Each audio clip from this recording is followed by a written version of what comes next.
नमस्कार दोस्तों, विज्ञप्ति पीसीएस के यूट्यूब चैनल पर आप सभी का स्वागत है। हम लोगों ने कल वैदिक सभ्यता कंप्लीट कर ली थी और वैदिक सभ्यता में भी देख लिया था ऋग्वैदिक काल और उत्तर वैदिक काल, दोनों कंप्लीट कर लिए थे। दोनों में सामाजिक, आर्थिक, राजनीतिक ये सब चीजें कंप्लीट कर ली थी।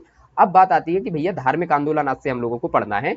तो 1 मिनट के लिए चर्चा करते हैं कि धार्मिक आंदोलन हुए क्यों। मतलब जैन धर्म ये भी एक आंदोलन था, बौद्ध धर्म ये भी एक आंदोलन था और वैष्णव धर्म, इस टाइप के आंदोलन हुए क्यों। जब बात चल रही है कि भाई मतलब आर्य यहाँ पर आ चुके हैं और संस्कृत भाषा का वो यूज करके और एक ब्राह्मण धर्म टाइप का बना लिया है, तो फिर धार्मिक आंदोलन क्यों हुए। तो इस पे 2 मिनट की चर्चा करते हैं, उसके बाद जैन धर्म से स्टार्ट कर लेंगे। ठीक है, तो चर्चा में सबसे पहला पॉइंट देखते हैं कि देखिए जो भी थी इसमें, जो इससे पहले जो धर्म चल रहा था, मतलब आर्यों वाला, तो उसमें जटिलता बहुत थी। ब्राह्मण धर्म कह सकते हैं एक तरीके से उसको। तो उसमें बहुत ज्यादा जटिलता थी। क्या जटिलता थी भाई? संस्कृत भाषा बोली जाती थी तो लोग उससे कटते थे, है ना। संस्कृत भाषा हर कोई नहीं बोल सकता था, जबकि आम भाषा तो कुछ और ही रही होगी उस समय, लेकिन संस्कृत भाषा बहुत ज्यादा, और जो संस्कृत नहीं बोलता था उसको अनार्य मान लिया जाता था। तो एक पॉइंट तो ये था।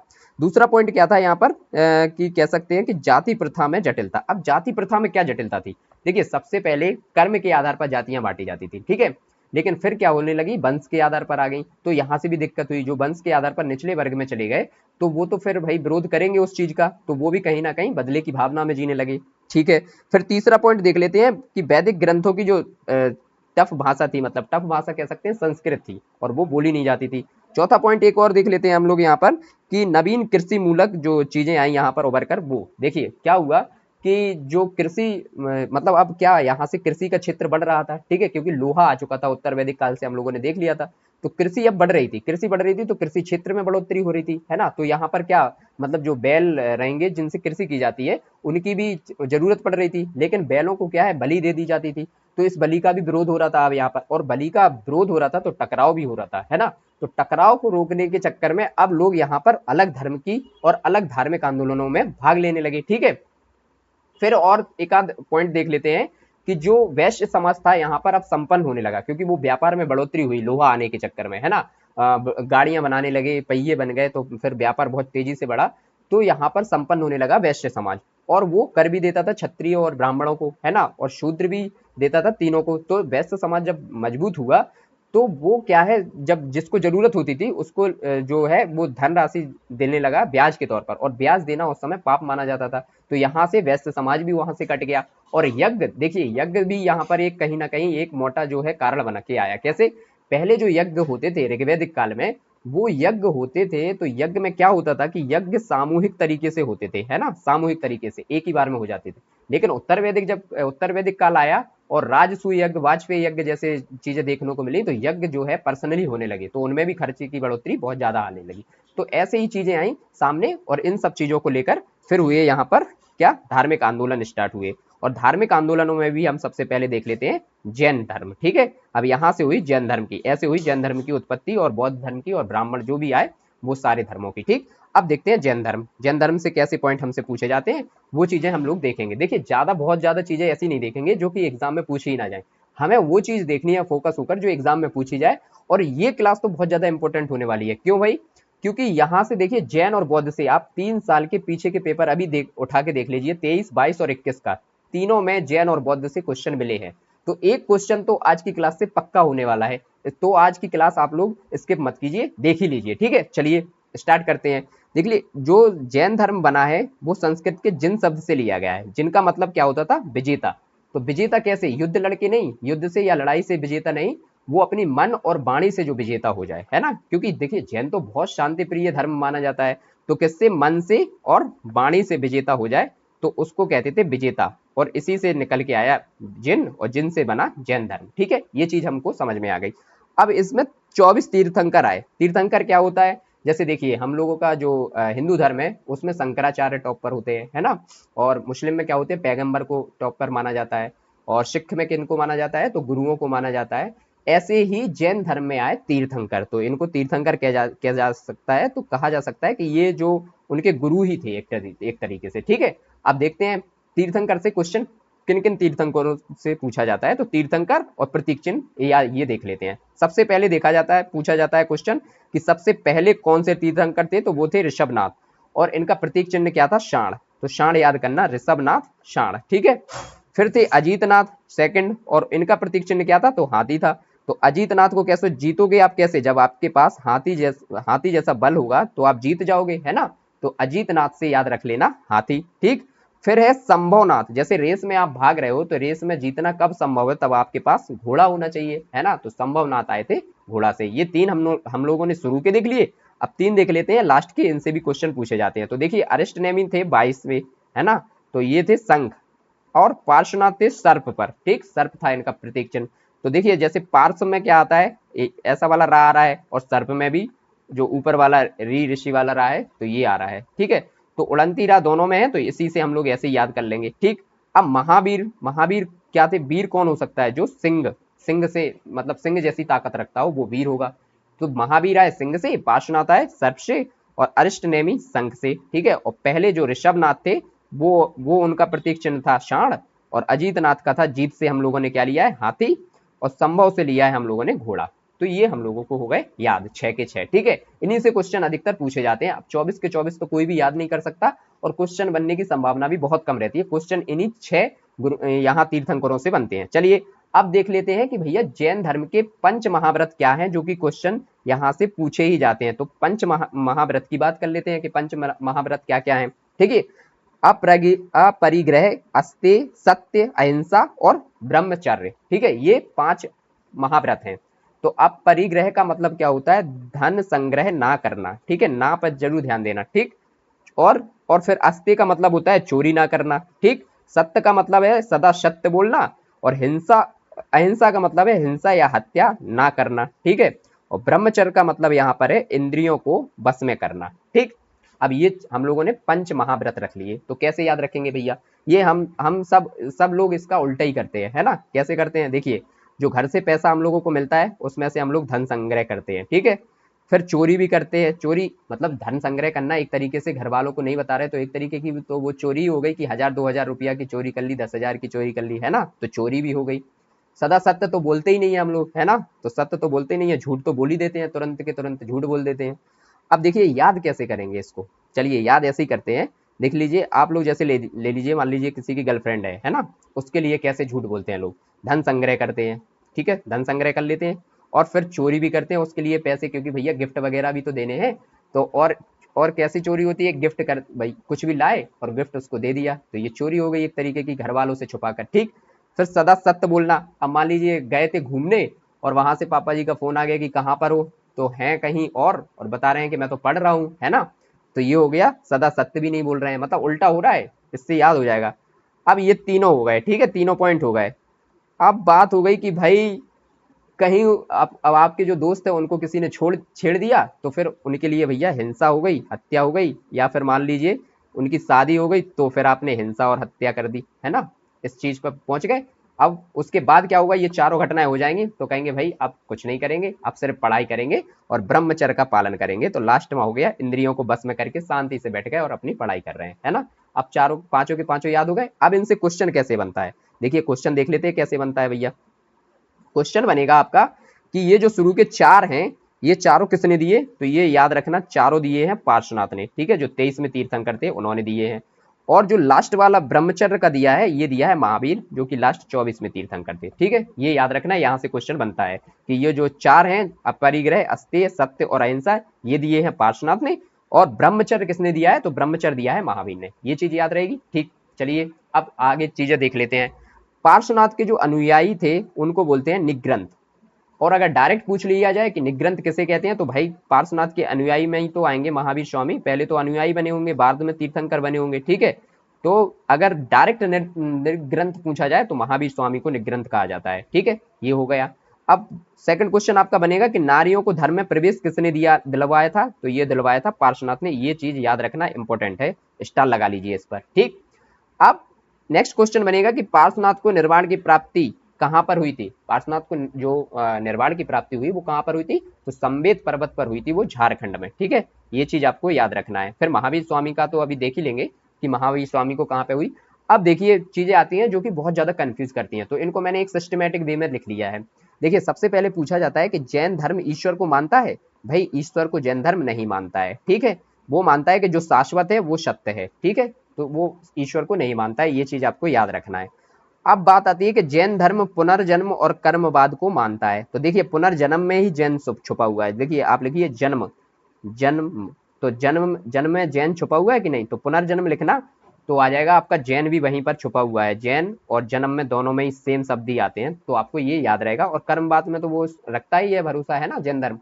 अब देखिए एक चीज क्या है, जैन धर्म युद्ध और कृषि दोनों को मानता नहीं है, कि कहता है कि ना तो युद्ध करिए ना कृषि करिए। कृषि क्यों नहीं करिए भाई, कृषि करोगे आप लोग बहुत बहुत सारे पेड़ पौधे काटोगे, बहुत सारे जीवों की हत्या होगी, बहुत सारे जीव मर जाएंगे, है ना।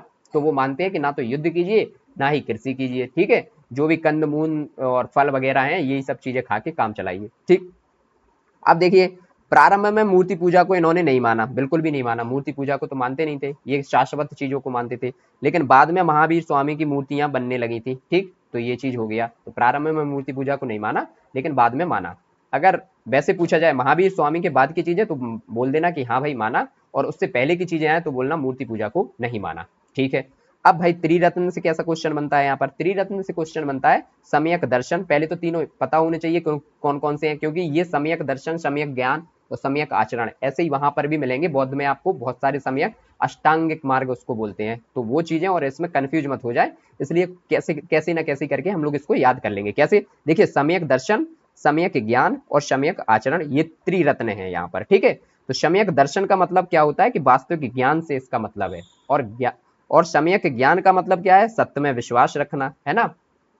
और सम्यक आचरण का मतलब यहाँ पर है सांसारिक विषयों से उत्पन्न सुख और दुख के प्रति संभाव रखना, ठीक है। ये तीनों चीजें हो गई। तो हम लोगों ने इसको याद कैसे रखना है, देखिए याद रखने का तरीका क्या रहेगा, याद रखने का तरीका रहेगा, ट्रिक बना ली हम लोगों ने, दाग। दाग से कैसे याद रहेगा, दा से दर्शन, ठीक है, और ए से आचरण, और जी से आपका क्या हो जाएगा, ज्ञान। तो दाग याद रखना, ठीक है।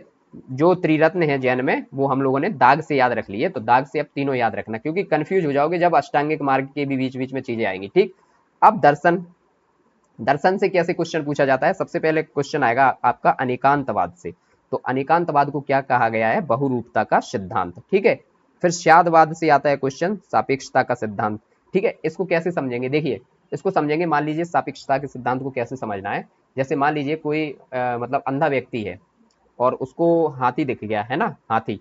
अब हाथी में वो तो ये कहेगा, जैसे मान लीजिए किसी ने टांग उसकी पकड़ी तो वो कहेगा भाई ये तो खंबे के आकार का है ना।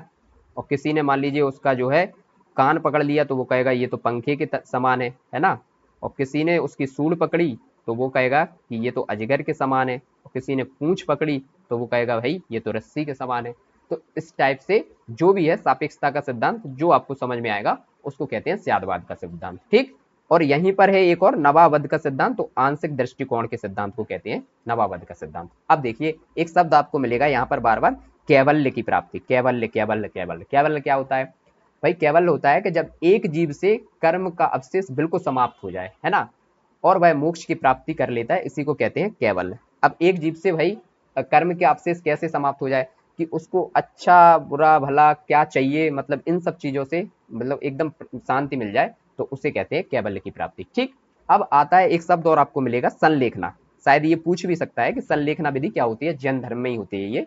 तो इसको, इसका मतलब होता है कि उपवास रख के प्राण त्याग देना और कुछ मत खाना, है ना। उपवास रख लेगा, कुछ भी नहीं खाएगा, और संलेखना के तहत वो मतलब प्राण त्याग देगा, ठीक है। फिर एक आपको मिलेगा यहाँ पर संथारा प्रथा। तो संथारा प्रथा क्या होती है, इसको भी देख लेते हैं। देखिए संथारा प्रथा क्या होती है, जब इंसान को लगने लगता है कि अब मृत्यु निकट आने वाली है ना, तो वो संथारा प्रथा का यूज करते हैं जैन धर्म में। तो उसका मतलब क्या होता है, वो चला जाएगा एकांतवास में जाके रहने लगेगा, है ना।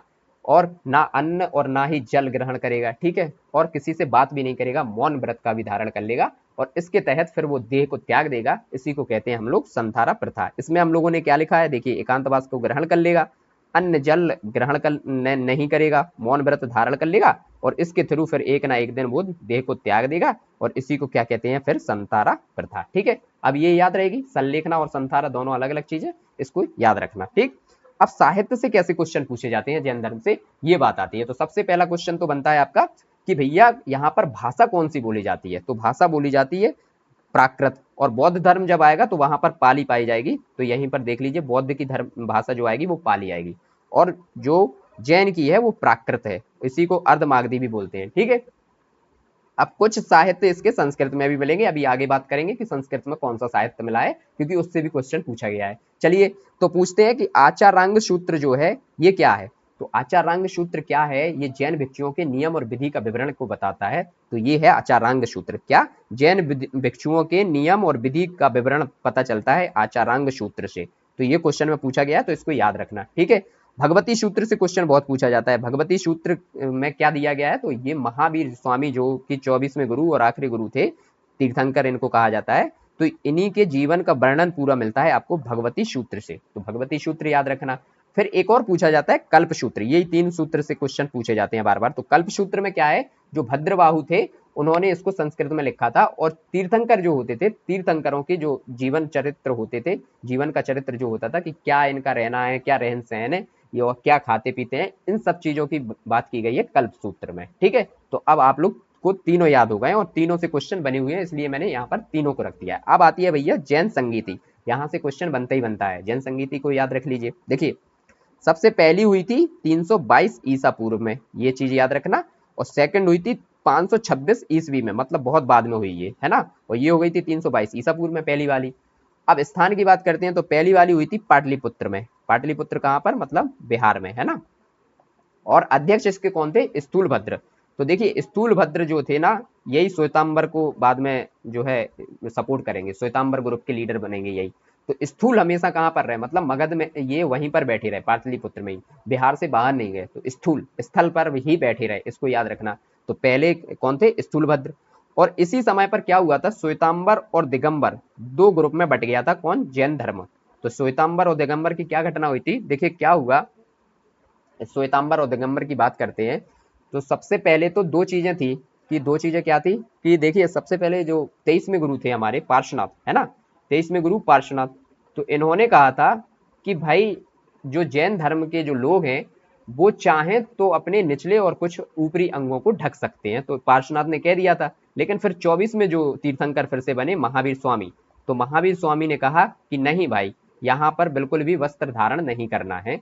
24वें गुरु ने ये कहा, तो उनका जो है वो आपस में मतभेद वहीं से हो गया। जब 24वें महावीर स्वामी आए, उसके बाद वो उनके खत्म होने के बाद जब स्थूलभद्र आए, तो उन्होंने कहा कि भाई पहले वाले ने तो ये कहा था, है ना, मतलब पार्श्वनाथ ने, उनको पार्श्वनाथ ने फॉलो किया। लेकिन जो दिगंबर जिन्होंने दिगंबर ग्रुप में बटा, उन्होंने क्या क्या किया कि उन्होंने किया महावीर स्वामी को फॉलो, क्योंकि उन्होंने कहा था कि नहीं, कोई भी वस्त्र धारण नहीं करने हैं। लेकिन पार्श्वनाथ ने कह दिया था कि भाई कुछ निचले और कुछ ऊपरी अंगों पर आप वस्त्र धारण कर सकते हो।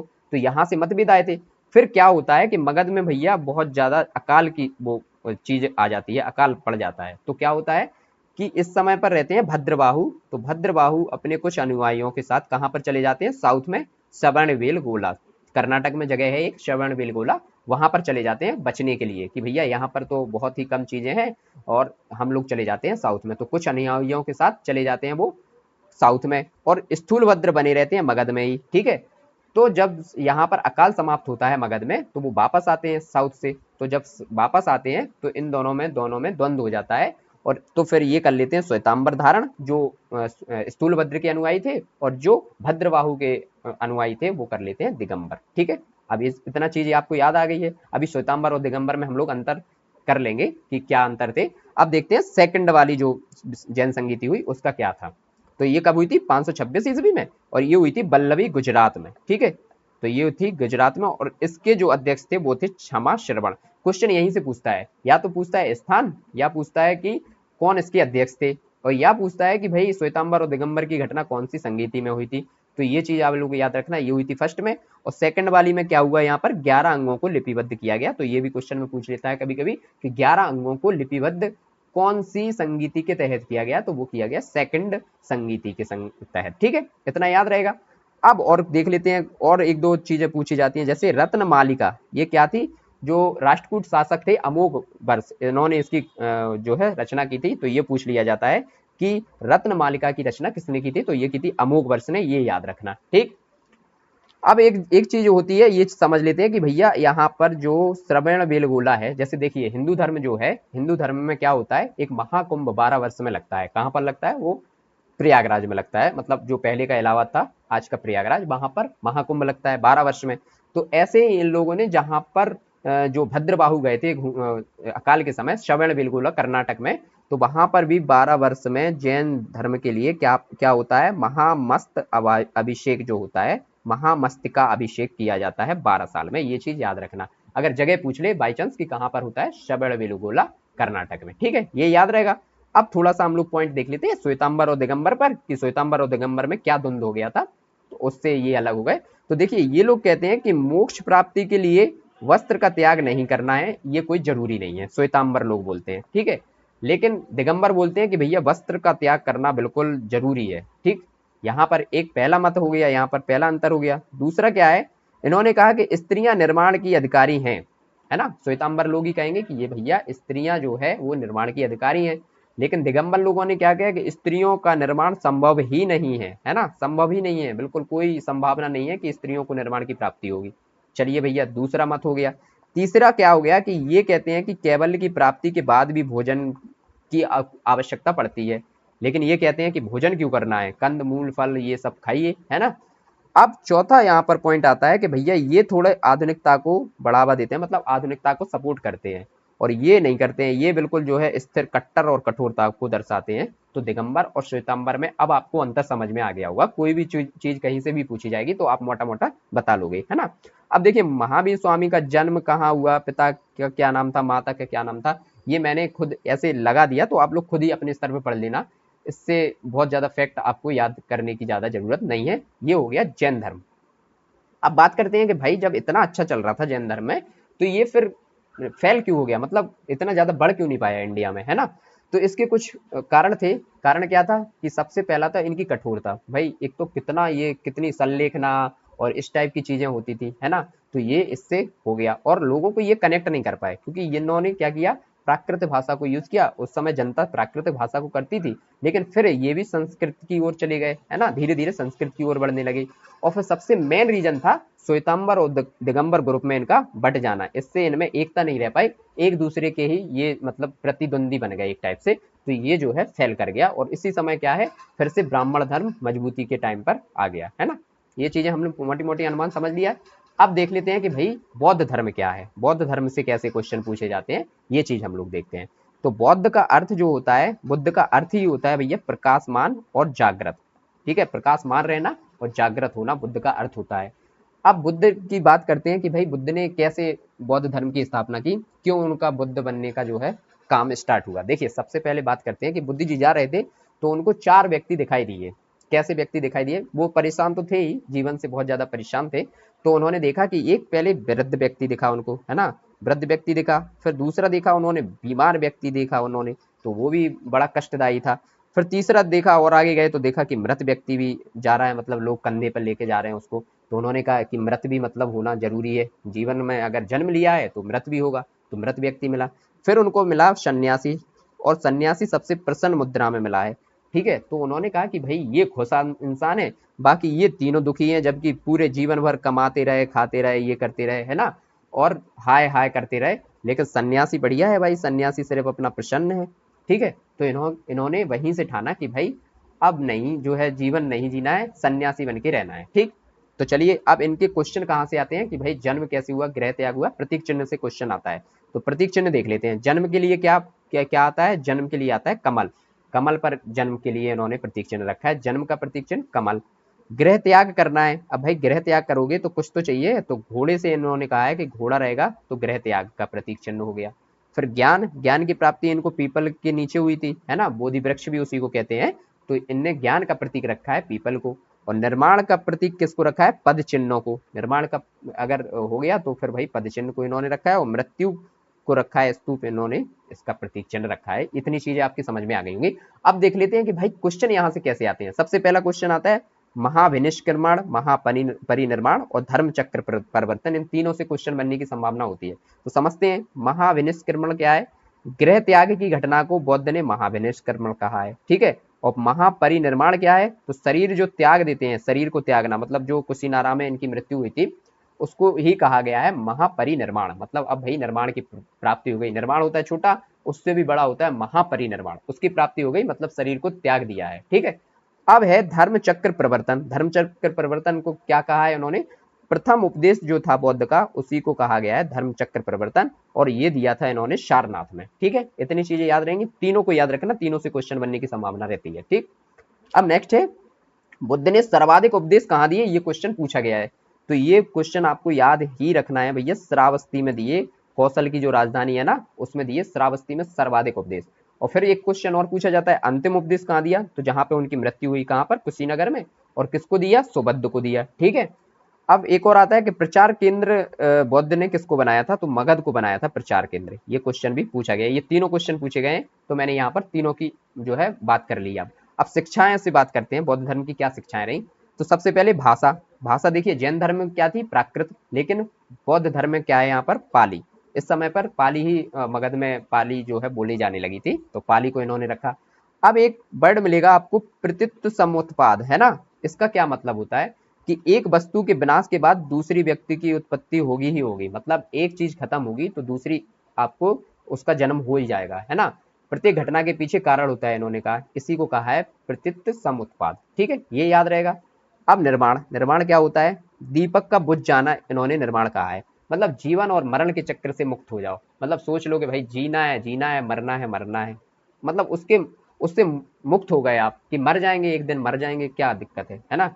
और त्रिरत्न, त्रिरत्नों से पूछता है तो बुद्ध धम्म और संघ इसके त्रिरत्न है, ये याद रखना, बुद्ध धम्म और संघ, इतना याद रहेगा। देखिए अभी हम लोगों ने क्या क्या देखा है, ज्यादा चीजें नहीं देखी हैं अभी। जो बौद्ध धर्म है इसमें क्या देखा है, उनका अर्थ देखा है, फिर जो 4 दृश्य उन्होंने देखे थे उस पर बात की, फिर हम लोगों ने प्रतीक चिन्ह और घटनाएं देखी, है ना, किस घटना से कौन सा प्रतीक चिन्ह है। फिर भाई ये 3 इंपॉर्टेंट घटनाएं देख ली, गृह त्याग की घटना, शरीर त्यागना और प्रथम उपदेश, ये तीनों से क्वेश्चन बनते हैं, तो ये भी देख लिया। फिर देखा है कि सर्वाधिक उपदेश कहाँ पे दिए, श्रावस्ती में, अंतिम उपदेश कहाँ पे दिया, कुशीनारा में, है ना, और प्रचार केंद्र कहाँ को रखा, मगध को रखा। अब शिक्षाएं पर बात कर रहे हैं, तो सबसे पहले देखा यहाँ पर भाषा क्या थी, पाली थी, और प्रतित्व समुत्पाद को देखा, तो ये एक वस्तु विनाश के दूसरे, मतलब एक वस्तु का यदि विनाश होता है तो दूसरे का उत्पत्ति होती है, जैसे एक इंसान की मृत्यु होती है तो दूसरे का जन्म भी हो जाता है। मतलब कोई यदि घटना हो रही है, कोई भी घटना हो, तो उसके पीछे कोई ना कोई कारण जरूर होता है, इन्होंने कहा है। ठीक है, और निर्माण में क्या होता है कि भैया जीवन मरण के चक्र से मुक्त हो जाना, दीपक का बुझ जाना। मतलब अब त्रिरत्न में क्या पूछा गया है, बुद्ध धर्म और संघ, ये देखिए त्रिरत्न है ये, है ना। और त्रिपिटक अलग चीज होती है, अभी त्रिपिटक भी देख लेंगे। अब 4 आर सत्य जो बौद्ध ने दिए हैं वो देख लीजिए क्या है, दुख, दुख समुदाय, है ना, दुख निरोध और दुख गामनी प्रतिपदा। मतलब उन्होंने कहा है कि दुख है, दुख का कारण है, फिर निवारण है ना, यही सब चीजों में। तो ये चारों ध्यान रखना, दुख है, दुख समुदाय और दुख निरोध, और दुख निरोध गामनी प्रतिपदा। ठीक, ये हो गया। अब अष्टांगिक मार्ग देखिए, अष्टांगिक मार्ग है, अष्टांगिक मार्ग वैसे मैं चाह नहीं रहा था कि इसमें लिखूं, क्योंकि 8 के 8 मार्ग याद करना बहुत टफ है थोड़ा सा, लेकिन क्यों रखना पड़ा, क्योंकि मैंने एक पीवाईक्यू में क्वेश्चन देखा और उसमें 4 ऑप्शन दिए थे, उसमें से 3 अष्टांगिक मार्ग में से थे और एक नहीं था, और क्वेश्चन पूछा था कि निम्न में से कौन सा अष्टांगिक मार्ग नहीं है। तो फिर मैंने कहा कि भाई देखना जरूरी है थोड़ा सा, तो चलिए एक नजर में देख लेते हैं। देखिए मैंने कैसे याद रखे हैं ये, इसलिए मैं बता रहा हूँ। देखिए ये दोनों मैंने कैसे याद रखे हैं, एक तो कोचिंग दृष्टि ही है और एक संकल्प, ये दोनों तो कोचिंग ही है, तो ये दोनों बौद्ध से मैंने कनेक्ट कर लिए, है ना, दृष्टि, सम्यक दृष्टि और सम्यक संकल्प। ठीक है, अब बाक और कर्मात को मैंने एक जगह रख लिया, सम्यक बाक और कर्मात, मतलब बाक कैसा आप बोल रहे हैं, कर्मात कैसे कर्म कर रहे हैं, है ना, मतलब अच्छा बोलें और अच्छे कर्म करें।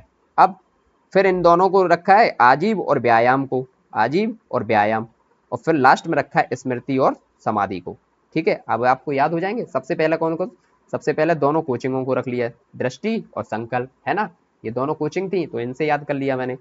और फिर बाक और कर्मात, ये दोनों का लिए कि बाक अच्छा बोलें अच्छे कर्म करें, है ना, फिर आजीव और व्यायाम, और उसके बाद लास्ट में रख लिया स्मृति और समाधि। भाई जब आप खत्म, मतलब कोई भी अंतिम जो होता है, जब इंसान खत्म हो जाता है तो समाधि ही बन जाती है उसकी, है ना, तो स्मृति और समाधि को लास्ट में ले लिया, एस एस, है ना, और व्यायाम और आजीव एक में ले लिया, बाक और कर्मात, और सबसे पहले में दृष्टि और संकल्प। अब आपको याद हो गया होगा। अब जो बुद्ध का जीवन की जो चीजें हैं, छोटी छोटी, जो जन्म स्थान, लुम्बिनी, बचपन का सिद्धार्थ, ये सब मैं भैया नहीं करूंगा डिस्कस, आगे चीजें हम लोग देख लेते हैं जो क्वेश्चन पूछे जाते हैं। ठीक है, अब बौद्ध संगीतियों से क्वेश्चन आते ही आते हैं, इस पे स्टार लगा लीजिए, मैं तो कह रहा हूँ डबल स्टार मार दीजिए। ठीक, कैसे पूछे जाते हैं, देखिए सबसे पहली बौद्ध संगीति कब हुई, कहाँ पर हुई तो स्थान पूछा जाएगा। फिर उसके बाद किसका शासनकाल था ये पूछ लिया जाएगा आपसे, या फिर पूछ लिया जाएगा भाई कौन सी संगीत के कौन अध्यक्ष थे ये पूछ लिया जा सकता है, या फिर क्या इंपॉर्टेंट घटनाएं हुई वो पूछी जा सकती है। ठीक है, तो संगीत ही सबसे पहले देखते हैं। देखिए सबसे पहले हुई 483 ईसा पूर्व में, ध्यान रखना 483 ईसा पूर्व में। सेकंड कितनी जस्ट 100 साल बाद हुई 383 ईसा पूर्व में, दो याद हो जाएंगी। फिर उसके बाद तीसरी कब हुई तो तीसरी हुई भैया 250 ईसा पूर्व में। ठीक है भाई, सन भी पूछेगा तो वो भी मैं याद करवा दे रहा हूँ आपको। और चौथी कब हुई प्रथम शताब्दी में, तो ये तो शताब्दी की बात हो गई, या फिर लिख दीजिए 1 ईस्वी में, तो 1 ईस्वी तो लिख नहीं पाएंगे है ना, तो प्रथम शताब्दी ही लिख दीजिए, प्रथम शताब्दी में। तो देखिए ये याद हो गई कि नहीं हो गई। अब पहली कब हुई 483 ईसा पूर्व में, दूसरी उससे जस्ट 100 साल बाद हुई तो 383 ईसा पूर्व में है ना, और उसके बाद 250 ईसा पूर्व में हुई तीसरी, और चौथी हुई प्रथम शताब्दी में। चारों के सन याद हो गए। अब देख लेते हैं भाई कि इनके स्थान कौन कौन से रहे। ठीक है, स्थान कौन सा रहा, पहली का राजगृह, दूसरी का रहा वैशाली है ना, तीसरी का पाटलिपुत्र, और चौथी का रहा कुंडलवन कश्मीर। तो अब मैंने इसका एक कोड बना रखा है, वो चीज आप याद रखिए, कौन सा, RBPK, RVPK याद रहेगा। अब आर से क्या हो गया राजगृह, यहाँ पर है ना राजगृह हो गया, बी से क्या हो गया वैशाली हो गया, पी से क्या हो गया पाटलिपुत्र हो गया, और के से कुंडलवन कश्मीर हो गया। अब याद रहेगा ये कि नहीं रहेगा, RBPK, ये आप बार बार बोलना RBPK RBPK, मैंने ऐसे याद रखा है इसलिए मैंने आपको बता दिया। RBPK से आर से क्या हो जाएगा राजगृह, बी से क्या हो जाएगा वैशाली है ना, पी से क्या हो जाएगा पाटलिपुत्र, और के से क्या हो जाएगा यहाँ पर, तो ये हो जाएगा कुंडलवन। ठीक, इतना याद हो गया। अब चलिए अब देख लेते हैं कि भैया शासनकाल किसका था, क्योंकि शासनकाल से भी क्वेश्चन आ जाता है। तो सबसे पहली वाली संगीति में किसका शासनकाल था, अजातशत्रु का है ना, सेकंड में किसका था कालाशोक का, थर्ड में था अशोक का, और फोर्थ में था कनिष्क का। तो भाई अब ये कैसे याद रखें, तो देखिए इसको भी कैसे याद रखा है, ए के से याद रखा है, ए के। अब बात आती है कि भाई सेम चीजें हो जाएंगी तो ये तो कंफ्यूज हो जाएंगे, नहीं होंगे, मैं वो भी बता देता हूँ कैसे। देखिए ए से तो देख लीजिए अजातशत्रु, और के से क्या हो जाएगा कालाशोक, फिर ए से क्या हो जाएगा अशोक, और फिर के से क्या हो जाएगा आपका जो है नीचे वाला कनिष्क। ठीक है, अब याद कैसे रखना है, पहले के दोनों बड़े थे है ना, ज्यादा शब्द थे पहले वाले में, और बाद में जो थे कम नाम वाले थे, तो ऐसे याद रख लेना। देखिए पहले में अजात शत्रु ज्यादा शब्द है, और कालाशोक में भी ज्यादा शब्द है, और थर्ड में अशोक में भी कम शब्द है, और कनिष्क में भी कम। ठीक है, ये चीज हो गई आपको याद। अब मान लोगे बड़े नाम जो है दोनों वो ऊपर आ जाएंगे, और छोटे नाम जो रहेंगे वो दोनों नीचे आ जाएंगे, अशोक और कनिष्क का याद हो जाएगा। अब चलिए देख लेते हैं भैया अध्यक्ष, अध्यक्ष कैसे पूछे जाते हैं। पहली संगीति के अध्यक्ष कौन थे, महाकश्यप थे, सेकंड के कौन थे, शुभकामी थे, और तीसरी के थे मोगली पुत्र तिष्य, और चौथी के थे वसुमित्र। अब भाई यही सबसे टफ होता है कि ये याद नहीं होते, तो ये भी याद हो जाएंगे 1 मिनट में। देखिए कैसे हो जाएंगे, मस्ती आप याद रखिए, मस्ती, ठीक है, मस्ती और भी, मस्ती भी, मतलब भाई जो गुरु लोग रहते थे अध्यक्ष जो होते थे वो भी तो मस्ती करते होंगे, तो ऐसे लिख लीजिए मस्ती भी। तो माँ से एम से क्या हो जाएगा महाकश्यप, और एस से क्या हो जाएगा शुभकामी, ठीक है, और टी से क्या हो जाएगा तिष्य, याद रखना क्योंकि मोगली पुत्र मत याद रखना, क्योंकि फिर कंफ्यूजन हो जाएगी कि मोगली पुत्र ऊपर थे कि नीचे थे है ना। अब एम से हम दो कोड तो बनाएंगे नहीं, क्योंकि एक एम हम लोग ऊपर देख चुके हैं। तो टी से हो जाएगा जो मस्ती में टी आई है, टी आई से तो तिष्य याद रख लेना, और वी से क्या हो जाएगा वसु मित्र। अब बताइए याद होगा मस्ती, वी से मस्ती, से एम से क्या हो जाएगा महाकश्यप, एस से क्या हो गया शुभकामी, और टी से क्या हो गया तिष्य, और बी से क्या हो गए यहाँ पर वसु मित्र। ठीक है, अब ये याद रहेगा। अब देख लेते हैं घटनाएं, घटनाएं क्या है, देखिए बुद्ध के जो उपदेश थे पहली वाली संगीति में, सुत पिटक और विनय पिटक, जो 3 पिटक अभी हम लोग देख लेंगे, इसके जस्ट बाद देख लेते हैं कि उनमें क्या क्या दिया गया है। अभी यहाँ पर समझ लीजिए सिर्फ सुत पिटक और विनय पिटक का संकलन कहां पर मिलेगा आपको, पहली संगीति में, ये याद रखना क्वेश्चन पूछा गया है यहाँ से। ठीक है, सुत पिटक और विनय पिटक का पहली संगीति में। सेकंड में क्या हुआ है, बुद्ध संघ स्थविर और महासंघ में विभाजित हुए, तो ये तो अभी तक पूछा नहीं गया है, लेकिन मैंने भैया लिख दिया कि बाई चांस अगर पूछ ले तो स्थविर और महासंघ में बुद्ध पूछा जाएगा आपको कि कहां पर विभाजित हुए, तो ये हुए सेकंड संगीति में। ठीक, अब चौथा है, तीसरा है यहाँ पर कि अभिधम्ब पिटक जो था, अभिधम्ब पिटक का संकलन कहां पर मिला है, तीसरा जो अभिधम्ब पिटक है, 3 पिटक देखेंगे हम लोग, ये 2 तो देख लिए पहली संगीति में सुत पिटक और विनय पिटक, और तीसरी में देखा है तीसरा पिटक, तो ये तो याद रखना है, तीसरा थर्ड संगीति और तीसरा पिटक है ना, तो ये याद हो जाएगा यहीं से। तो अभिधम्ब पिटक की बात की गई है तीसरी संगीति में, ठीक है, यहां से याद हो जाएगा। अब देखते हैं चौथा पूछा जाता है, ये सबसे ज्यादा पूछा जाने वाला क्वेश्चन अभी तक रहा है कि हीनयान और महायान में विभाजन कौन सी संगीति में देखा जा सकता है। तो भैया हीनयान और महायान में विभाजन शुरू से ही थोड़ी हो जाएगा, सबसे लास्ट में ही होगा, है ना। तो ये याद रखना चौथी संगीति में हुआ है। ये याद रहेगा कि नहीं रहेगा, हीनयान और महायान में जो विभाजन हुआ वो चौथी संगीति में हुआ। चलिए ये देख लिए हमने संगीति सारी की सारी। सबसे पहले देखे थे सन, और फिर उसके बाद देखा था स्थान आरबीपी के, और शासन देखे थे एके, और अध्यक्ष कौन कौन देखे थे, मस्ती भी। और फिर देख लिया कि सुत्त पिटक और विनय पिटक पहली संगीति में, सेकंड में स्तर और महासंगिक विभाजित हुई, और थर्ड में क्या हुआ, तीसरा पिटक जो अभिधम्ब पिटक था उसका जिक्र हुआ है, और चौथी में क्या हुआ, हीनयान और महायान शाखा में विभाजन हो गया। ठीक है, ये अब मुझे लगता है याद हो गया होगा, और इससे क्वेश्चन आने का चांस सबसे ज्यादा रहता है, इसलिए मैंने 2 में एक्स्ट्रा लिए इस पे। अब देखिए त्रिपिटक, त्रिपिटक से कैसे क्वेश्चन पूछे जाते हैं। अभी हम लोगों ने बात की ना, पहला था सुत्त पिटक, विनय पिटक, ये कौन सी संगीति में थे, तो ये थे पहली संगीति में, और त्रिपिटक अभिधम्ब पिटक की बात कहाँ हुई थी, तीसरी संगीति में। चलिए तो इसमें समझ लेते हैं। तो जो सुत्त पिटक है उसमें धर्म उपदेश दिए गए, जो बौद्ध के धर्म उपदेश थे वो दिए गए। एक क्वेश्चन और पूछा जाता है सुत्त पिटक से कि भैया अंगुत्तर निकाय कौन से पिटक से संबंधित है, तो वो है सुत्त पिटक से। ये क्वेश्चन पूछा गया है, इसलिए मैंने यहाँ पर लिख दिया कि अंगुत्तर निकाय का जो कौन से पिटक में जिक्र किया गया है, तो वो किया गया है सुत्त पिटक से। और इसमें अंगुत्तर निकाय में किस चीज का जिक्र हुआ है, तो वो हुआ है 16 महाजनपदों का जिक्र हुआ है यहाँ पर। ठीक है, ये चीज याद हो जाएगी। अब विनय पिटक की बात करते हैं। विनय पिटक में क्या हुआ है कि भिक्षु और भिक्षुणियों के जो अनुशासन संबंधी नियम बनाए गए थे उससे संबंधित है विनय पिटक। देखिए कैसे याद रखेंगे, जो सुत है तो सुत को आप सत पढ़िए, सत पिटक है ना, सत पिटक। तो सत क्या होता है, हमेशा धर्म होता है कि नहीं, तो ये हो जाएगा याद आपको धर्म उपदेश से। ठीक है, हो गया होगा मेरे ख्याल से। जैसे सुत को आप कैसे लिखिए, ऐसे लिखिए सत। ठीक है, सत लिखा, सत के आगे लिख लीजिए धर्म। तो सुत पिटक, और सुत पिटक में क्या, धर्मोपदेश। ठीक है, ये याद हो गया। सेकंड में क्या लिखा है, विनय पिटक। अब देखिए विनय लिखिए पहले, तो आप विनय लिख लिया, फिर विनय। अब मान लीजिए कोई भिक्षु भिक्षुणी है, तो वो आपसे ये थोड़ी कहेगा कि भाई भिक्षा दो भिक्षा दो, है ना, ये तो कहेगा नहीं, विनय करता है आपसे। तो इसके सामने लिख लीजिए भिक्षु और भिक्षुणी, भिक्षु और भिक्षुणियों के लिए नियम, तो विनय से, है ना, ये याद हो गया। और अभिधम्म पिटक में क्या है, बुद्ध के उपदेशों तथा बुद्ध मतों की दार्शनिक व्याख्या जो है वो मिलेगी आपको अभिधम्म पिटक में। तो क्वेश्चन पूछा जाएगा कि आपको बौद्ध मतों की दार्शनिक व्याख्या कहाँ पर मिलेगी, तो वो मिलती है आपको अभिधम्म पिटक में। इतनी चीजें याद आ गई होंगी। चलिए अब नेक्स्ट देख लेते हैं। नेक्स्ट क्या है, हीनयान और महायान, जो चौथी संगीति हुई थी, और यहाँ से बट गया था बौद्ध धर्म दो गुटों में। कौन से में, एक हीनयान और एक महायान। तो इनको देख लेते हैं कि हीनयान और महायान में क्या अंतर रह गया, क्यों बट गया ये।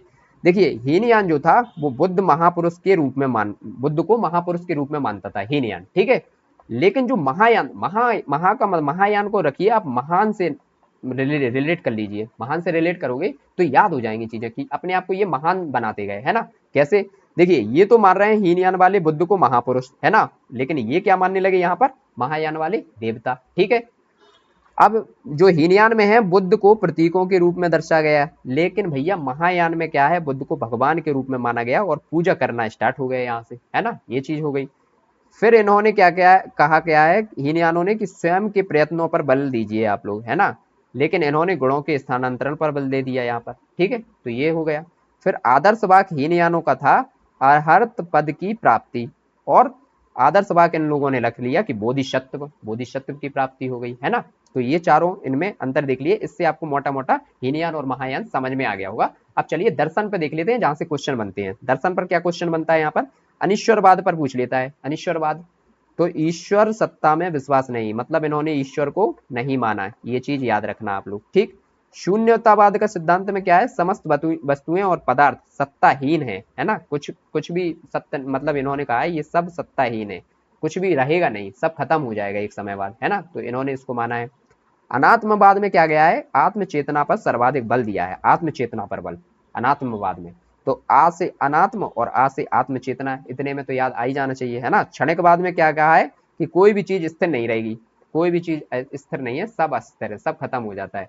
कोई जैसे मान लीजिए मतलब एग्जाम्पल के तौर पे कि जो आज दोस्त है आपका वो कल नहीं रहेगा, है ना, और जो पहले रहा होगा वो अब शायद ना रहा हो, कुछ ही रहते हैं जो साथ में रहते हैं। तो क्षणिकवाद को ऐसे ही याद रखिए कि क्षणिक सुख के लिए ये चीजें होती हैं। अब चलिए देख लेते हैं, बात करते हैं स्तूप। स्तूप होते हैं, किसी वस्तु का ढेर होता है, और स्तूप कब होते हैं, मृत्यु के बाद जो बनाए जाते हैं स्तूप, और स्तूप फेमस होते हैं, पूजा ग्रह भी इनके जो होते हैं यही बनाए गए। चैत्य में क्या होता था, पूजा स्थल को माना जाता था चैत्य, तो ये याद रखना। और बिहार क्या होता है? भिक्षुओं के रहने के आवास को कहा गया था बिहार। इन तीनों से क्वेश्चन अगर पूछे जाए सही मिलान करने के लिए तो ये याद रख लेना। अब भैया बात करते हैं पीवाईक्यू से कि कैसे क्वेश्चन आए। इससे पहले थोड़ी सी बात कर लेते हैं कि भैया जब बौद्ध धर्म इतना प्रबल हो गया, इतना फैला, है ना, और उसके बाद ये समाप्त कैसे हो गया? तो समाप्त ये ऐसे ही हुआ क्योंकि सबसे पहला मुख्य कारण इसका रहा है भैया, ये दो गुटों में बट गया था, हीनयान और महायान में बट गया था, है ना। और फिर ये लोग क्या बढ़ा चढ़ा के, मतलब जो पहले बुद्ध को मानते थे और बुद्ध को इंसान ही मानते थे, महापुरुष, वो अब पूजा ग्रह बनाने लगे, उनके बड़े बड़े पूजा ग्रह बने। तो फिर लास्ट में क्या हुआ कि पाली भाषा को छोड़कर इन्होंने भी संस्कृत भाषा को अपना लिया, है ना। तो संस्कृत हो गई तो फिर से वो ब्राह्मण धर्म में मिलता जुलता हो गया, जो ब्राह्मण धर्म था उससे इसके गुण मिलते जुलते हो गए। तो लास्ट में शंकराचार्य जी आए और इन्होंने बुद्ध से कहा कि भैया ये तो हमारे जो है, ये हमारे ही अवतार हैं, है ना, जो विष्णु का अवतार था उन्हीं को मान लिया बौद्ध को। तो बौद्ध मना कर रहे हैं कि नहीं नहीं, हम अवतार नहीं है। लेकिन शंकराचार्य ने जो क्या किया कि जो बड़े बड़े मंदिर थे वहां पर बुद्ध की मूर्ति खुद ही बनवा दी और उनको विष्णु का जो है अवतार मान लिया और बुद्ध को जो है कन्वर्ट कर लिया हिंदू में। लेकिन आज भी ऐसा नहीं है, बौद्ध धर्म है, जैसे चाइना और जो कोरिया वगैरह है, इन देशों में, जापान में भी बौद्ध धर्म खूब चलता है और हमारे इंडिया में भी बौद्ध धर्म चलता है। लेकिन उतना जो है वो ज्यादा नहीं हो पाया, फैल नहीं पाया, और मतलब फेल हो गया एक तरीके से कह सकते हैं। चलिए तो ये देख लिए। अब पीवाईक्यू देख लेते हैं कि बुद्ध से संबंधित क्या क्या पीवाईक्यू आज तक पूछे गए हैं, वो मैंने एक लाइन में लिख लिया। जो इनमें कवर नहीं हुआ वो पीवाईक्यू मैंने उठा के खुद ही रख लिए। देखिए क्वेश्चन आपका पूछा गया था कि बुद्ध की प्रथम मूर्ति आपको कहां पर मिली, कौन सी कला में मिली? तो वो मिली है मथुरा कला में, ठीक है। ये एक क्वेश्चन पूछा गया था। एक क्वेश्चन पूछा गया था कि सर्वाधिक मूर्तियां अभी तक कहां पर, कौन सी शैली में मिली है? तो ये मिली है गांधार शैली में। प्रथम मूर्ति किस शैली में मिली थी? तो वो थी मथुरा कला शैली में। और सर्वाधिक मूर्तियां अभी तक मिली है वो मिली है गांधार शैली में, ठीक है। अब एक क्वेश्चन और पूछा जाता है कि कन्हेरी शैलकृत गुफा में 11 सिरों के बोधिसत्व का अंकन कहां पर? तो ऐसे क्वेश्चन पूछा जाएगा कि भैया 11 सिरों के बोधिसत्व का अंकन कहां पर मिलेगा? तो वो मिलेगा आपको कन्हेरी की शैलकृत गुफाओं में, ठीक है। ये 3 क्वेश्चन तैयार हो गए। फिर नेक्स्ट क्वेश्चन था कि विक्रमशिला और महाविहार की स्थापना किसने की थी? तो ये की थी धर्मपाल ने। ये तो खैर हम आगे अभी जब डिस्कशन करेंगे तो धर्मपाल को वहां पे थोड़ा देखेंगे तो वहां पे देख ही लेंगे। और फिर एक क्वेश्चन पूछा जाता है आपका रुम्मिनदेई से, है ना, ये भी क्वेश्चन पूछा गया है। रुम्मिनदेई से क्या पूछा गया है कि बुद्ध का जो जन्म स्थान था लुम्बिनी होने का प्रमाण कहां से मिलता है? तो वो मिलता है रुम्मिनदेई अभिलेख से, ठीक है। ये हो गया। नेक्स्ट क्या है कि बुद्ध का कौशाम्बी में आगमन कहां से मिलता है, किसके समय मिलता है? तो वो मिलता है उदयन के समय, है ना। और फिर नेक्स्ट क्वेश्चन है कि सारनाथ की भूमि स्पर्श मुद्रा वाली प्रतिमा कहां से मिलती है? वो गुप्त काल से हमें मिलती है ना। भूमि स्पर्श जो मतलब देखिए मुद्राएं कई मिली थी, तो एक मुद्रा ये थी भूमि स्पर्श मुद्रा, उसमें था कि भूमि स्पर्श मुद्रा की प्रतिमा कहां से मिली? तो वो मिली थी सारनाथ में। और कहां से? गुप्त काल था वो दौर, ठीक। अब देखते हैं नेक्स्ट कि बुद्ध द्वारा रूपांतरित अंतिम व्यक्ति कौन था? तो सुबद्ध था ना। सुबद्ध हम लोगों ने चर्चा भी की जब कुशीनगर में उन्होंने अंतिम उपदेश दिया था, तो वो किसको सुनाए थे? वो सुबद्ध को सुनाए थे। तो बुद्ध द्वारा रूपांतरित अंतिम व्यक्ति कौन था? वो था सुबद्ध, ठीक है। नेक्स्ट है कौशाम्बी से पूछते हैं कि बौद्ध और जैन दोनों का तीर्थ स्थल कौन सा है? तो कौशाम्बी याद रखना क्योंकि ये इंपॉर्टेंट है और क्वेश्चन पूछा जा चुका है, ठीक है। अब इनके नागार्जुन ने कौन सा सिद्धांत दिया है? तो इन्होंने दिया है शून्यवाद का सिद्धांत, ठीक है। और आजीवक संप्रदाय जो था वो था मक्खली गौशाल से, तो गौशाल से याद रख लेना, है ना, गौशाल आजीवक, है ना। और लकुलिश तो इन्होंने दिया है पशुपति का सिद्धांत, ठीक। इतनी चीजें, ये तीनों सिद्धांत याद रखना, इनसे क्वेश्चन पूछे जा चुके हैं पहले पीवाईक्यू में, है ना। तो मैंने ये यहाँ से उठा के रख लिए। अब वैष्णव धर्म की थोड़ी सी बात कर लेते हैं, यहाँ से क्वेश्चन पूछे जाते हैं इसलिए मैंने देख लिया थोड़ा सा वैष्णव धर्म, है ना। अब वैष्णव धर्म सबसे पहला क्वेश्चन बनता है कि कौन से काल में उपजा था? तो ये मौर्योत्तर काल में, ठीक है, मौर्योत्तर काल में आया वैष्णव धर्म, ठीक है। उसके बाद पूछता है कि वैष्णव धर्म के संस्थापक कौन थे? तो वासुदेव कृष्ण थे। तो ये भागवत धर्म भी इसको कहा जाता है, वासुदेव कृष्ण से आप लोग भागवत धर्म भी इसको याद कर लेना। एक क्वेश्चन पूछा जाता है, ये इंपॉर्टेंट है, यहाँ पर छांदोग्य उपनिषद से, है ना, छांदोग्य उपनिषद से क्वेश्चन पूछा जाता है। आप लोग भी पीवाईक्यू लगा रहे होंगे, आपको पता तो हो गई यार इतना, है ना। छांदोग्य उपनिषद से कैसा क्वेश्चन पूछा जाता है? पूछा जाता है कि इसमें क्या मिला है आपको? तो इसमें कृष्ण को देवकी का पुत्र और ऋषि घोर अंगिरस का शिष्य बताया है कृष्ण को, ठीक है। कृष्ण को देवकी का पुत्र बताया है और ऋषि घोर अंगिरस का शिष्य बताया है। तो ये कहां से मिला है? छांदोग्य उपनिषद से, ठीक है। इतनी चीज समझ में आ गई। अब नेक्स्ट देख लेते हैं कि वासुदेव कृष्ण का प्रारंभिक अभिलेख, ये पूछा जाता है क्वेश्चन में, प्रारंभिक अभिलेख कौन सा है? तो प्रारंभिक अभिलेख याद रखना, गरुड़ स्तंभ अभिलेख को प्रारंभिक अभिलेख कहा जाता है वासुदेव कृष्ण का। और मेगास्थनीज ने कृष्ण को क्या कहा है, तो हेराक्लीज कहा है। ये तो आपको पता ही होगा, खैर ये तो बहुत ज्यादा टफ क्वेश्चन नहीं है। विष्णु के 10 अवतारों का उल्लेख कहाँ कौन से पुराण में मिलता है, तो मत्स्य पुराण में मिलता है, ये भी पता होगा आपको, है ना। और 12 अवतार जो है इसमें सर्वाधिक लोकप्रिय अवतार है ये, और ये बात कहाँ पे कही है, ये कही है ऋग्वेद में, है ना। इतनी चीज याद हो गई। अब एक शब्द और मिलेगा आपको, आंडाल। तो आंडाल एक नयनार और अलवार जो समाज यहाँ पे मिले थे उनमें से ही थी। तो दक्षिण की मीरा इनको कहा जाता था आंडाल को। तो ये क्वेश्चन भी पूछा गया है, ठीक है। अब भैया बात आती है, इनसे क्वेश्चन आता है कौन सा, प्रमुख संप्रदाय, फिर उनके मत और आचार और समय। इससे एक क्वेश्चन बनता ही बनता है, स्टार मार लीजिए, जितने स्टार मार सको उतने कम है, इधर से क्वेश्चन बनता ही है। क्वेश्चन क्या बनता है, देखिए एक तो संप्रदाय कम पूछता है इससे, और समय भी कम पूछता है। सबसे ज्यादा पूछता है मत और आचार्य, है ना, मत और आचार्य से क्वेश्चन बनता है। तो चलिए मत और आचार्य याद करने की कोशिश करते हैं, कैसे याद करना है। देखिए हिंदू संप्रदाय से जो था वो शंकराचार्य जी थे। आज भी शंकराचार्य होते हैं, जो 4 पीठ होती हैं शंकराचार्य होते हैं, है ना। तो ये आए थे 7वीं और 8वीं शताब्दी में, इन्होंने ये दिया था।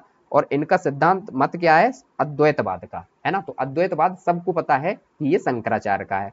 अब करते हैं नेक्स्ट, वैष्णव संप्रदाय से संबंधित जो थे विशिष्ट द्वैतवाद रामानुजाचार्य का। तो कैसे याद रखेंगे, देखिए सबसे विशिष्ट इंसान कौन थे, है ना, कितने देवताओं में सबसे विशिष्ट देवता किसको माना जाता था, राम को, है ना।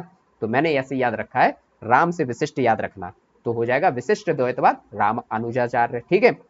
अब ब्रह्म संप्रदाय से आता है द्वैतवाद, और द्वैतवाद माना जाता है माधवाचार्य से। आचार्य इसके माधवाचार्य थे 12वीं शताब्दी में, ठीक है, 13वीं शताब्दी में, सॉरी, ठीक है। तो अब क्या करते हैं भैया, देखिए माधव, माधव से याद रखिए आप कृष्ण को, है ना। माधव से रखा हम लोगों ने किसको, हे माधव, माधव बोलते हैं कृष्ण को।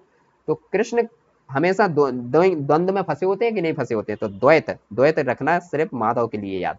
तो हो जाएगा द्वैतवाद से माधवाचार्य। अब आता है द्वैतवाद से, तो देखिए जब निम्बकाचार्य इनके जो है आचार्य हैं। अब नींबू आप जब चाटोगे, नींबू चाटोगे तो बार बार खट्टा फील करोगे ना, तो द्वैतवाद, है ना, द्वैतवाद। तो इस ऐसे याद किया है मैंने, निम्बकाचार्य से द्वैतवाद। और शुद्ध द्वैतवाद, देखिए जो बलदाऊ थे, बल्लभचार्य थे यहाँ पर, लेकिन मैंने इनको बलदाऊ से याद किया है। जो बलदाऊ थे कृष्ण के भाई, तो वो क्या थे, शुद्ध थे, इंसान थे वो, है ना। बहुत जल्दी गुस्सा हो जाते थे, कोई भी चीज डायरेक्ट बोल देते थे, उनको ये असर नहीं पड़ता था कि कौन क्या कह रहा है, और सीधा कोई भी ज्यादा गुस्सा होते थे अपना हल निकाल के सीधा इंसान को खत्म कर देते थे, है ना। तो वो शुद्ध इंसान थे। तो शुद्ध से याद रखना कौन, वल्लभाचार्य, ठीक है। इतनी चीजें याद रहेंगी। इनकी क्या है, समय से उतना नहीं पूछा जाता है, ना ही संप्रदाय से पूछा जाता है, लेकिन मत आप लोगों को नहीं भूलना है। मत हम लोगों ने कैसे याद रखे, अद्वैतवाद सबको याद रहता है, शंकराचार्य, है ना। विशिष्ट से याद रखा है राम, राम को विशिष्ट से, तो राम अनुजाचार्य, है ना। द्वैत से क्यों रखा है, द्वंद्व में हमेशा कौन फंसे रहते थे, कृष्ण, माधव, है ना। तो माधवाचार्य कौन के, द्वैतवाद के। द्वैत नींबू आप चाटोगे तो बार बार खट्टा फील करोगे ना, द्वैतवाद, है ना, निम्बकाचार्य से। और शुद्ध द्वैतवाद बल्लभ, जो बलदाऊ थे वो शुद्ध इंसान थे, तो वो थे शुद्ध द्वैतवाद वल्लभाचार्य, ठीक है। आपको आई होप कि याद हो गए होंगे। मैंने पूरी कोशिश की है कि आपको याद भी करवाया जाए क्लास के साथ साथ। अब ये देखिए हमारे सारी आज की क्लास ये कंप्लीट हो चुकी है।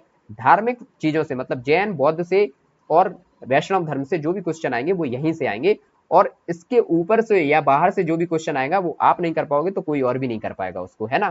तो इस क्लास को बहुत ज्यादा इंपॉर्टेंट समझ के भैया कर लीजिए, और फिर आगे की क्लास अब जो बची हुई है वो हम लोग 2 क्लास में और निपटा लेंगे, तो प्राचीन इतिहास हमारा समाप्त हो जाएगा। चलिए आज की क्लास को यहीं पर समाप्त करते हैं। धन्यवाद दोस्तों।